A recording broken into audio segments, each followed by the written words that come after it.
Hi, welcome back.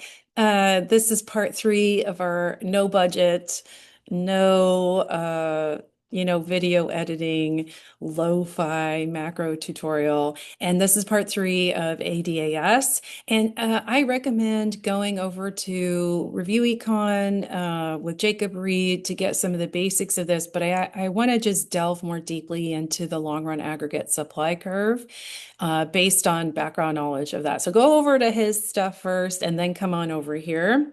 Um, and let's go ahead and just jump right into it. The LRAS curve. Now, this thing is vertical, and we have lots of explanations about that. But what I want to do here is to explore more deeply about why that winds up being vertical. And so the short and sweet of this is that it's because in the long run, the price is irrelevant. So I want to back up and explain this a little bit.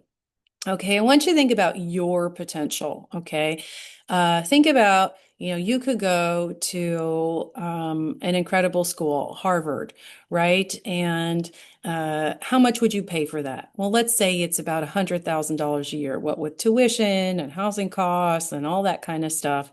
So in total, you're probably paying $400,000 or more. We're not even including the opportunity cost of the job that you give up to try to go and be a full-time student. This is just like, accounting costs, right? So anyway, what is your actual potential before you go and when you go to Harvard? Your potential is what it is. You have your knowledge, your skills, your abilities, including your work ethic and the hardwiring of your brain, what it's capable of doing. That is your maximum productive capacity. And so when you go to Harvard, you will do everything possible to max out your productive capacity. Okay. And that's a point on our long run aggregate supply curve. All right. Now let's think about if instead you go to an incredible school, UT Austin, and how much is that? That's about $13,000 a year in state. Housing is probably about $15,000, all told with fees and all that stuff, maybe like $30,000. Okay. So $30,000 times 4 years, $120,000. Okay. Now, what is your productive capacity when you go there? Well, you show up and you have your knowledge, skills, and abilities, your work ethic, the hardwiring of your brain, everything that you bring with you. And you go there and max out your productive capacity. Also on here. And so the thing to think about here is what was the relationship between the price and your productive capacity?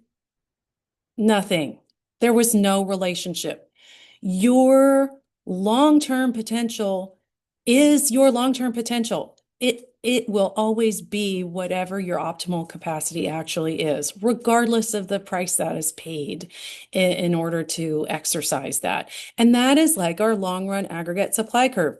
This is the productive capacity of the entire domestic economy. And so it is what it is, regardless of the prices that are charged, regardless of the inflation or disinflation or de-inflation that is actually, or deflation, excuse me, that is actually happening in that economy. And so, our real GDP potential is what it is, regardless of the price that somebody would pay for it or that somebody would sell it for.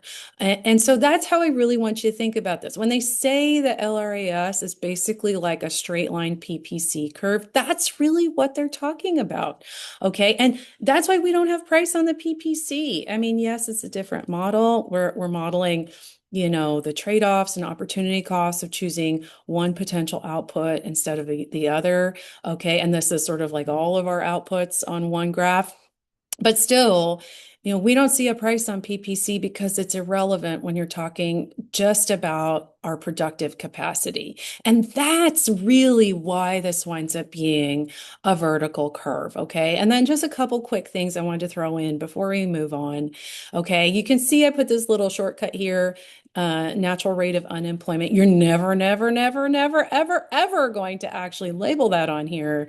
But it is one way to think about this curve. It helps you think about what are we doing when we are at our optimal productive capacity? We got to remember that a healthy economy has some change, it evolves, it has technological improvements over time. We're always going to have a little bit of structural and frictional unemployment. The actual total of structural and frictional is going to be different for different economies, so read those questions very carefully and don't go based on something that you've read in current events and current news and just assume what the national rate of unemployment is. The only thing you can assume is that it's the sum of the structural plus the frictional unemployment rates, okay? But anyway, that is a little bit of a deeper dive into the long run aggregate supply curve. I hope that helps you to think about why this is vertical. I think one last thing that I want to say before I let you go is to also remember that in the long run, all inputs are variable. Okay, one of the ways we distinguish between short run and long run is that in the long run, everything is flexible. Okay, just like you. In the long run, everything is flexible. And because of that, that's why price is irrelevant. Okay, so anyway, thanks for showing up. Have an awesome day. Thanks for working so hard, and I'll see you next time. Bye.